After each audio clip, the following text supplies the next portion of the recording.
Many people say Linux when they actually mean a Linux operating system.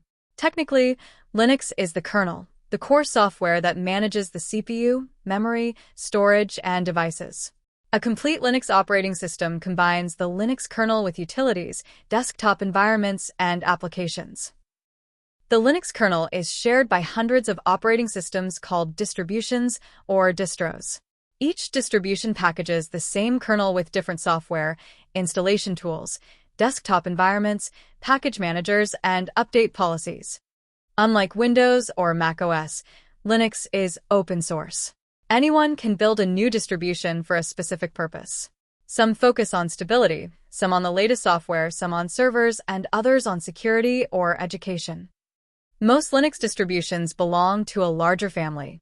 If you learn one member of a family, you'll find the others very familiar because they often share package managers, system tools, and administration methods.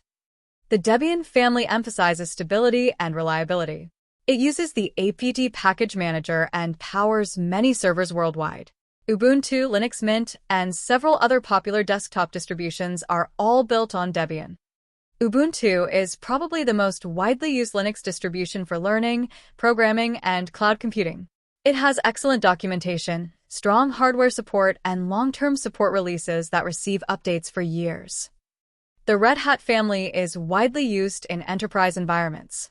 Fedora introduces new technologies first, while Red Hat Enterprise Linux focuses on long-term stability for businesses. Rocky Linux and Alma Linux provide free, compatible alternatives.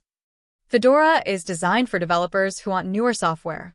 It frequently adopts the latest versions of the Linux kernel, programming languages, and desktop technologies before they appear in enterprise systems.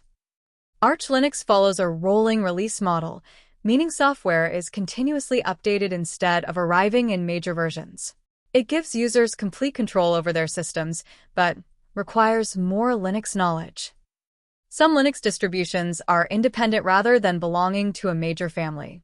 Gentoo compiles software from source. Alpine is popular for containers. NixOS emphasizes reproducible systems. Slackware follows traditional Unix principles, and Void Linux focuses on simplicity. Every Linux family uses its own package manager. These tools download, install, update, and remove software. Once you learn one package manager, managing software becomes straightforward. There is no single best Linux distribution. The right choice depends on your goals. Beginners often start with Ubuntu. Server administrators prefer Debian or Rocky Linux. Developers enjoy Fedora, and advanced users appreciate the flexibility of Arch.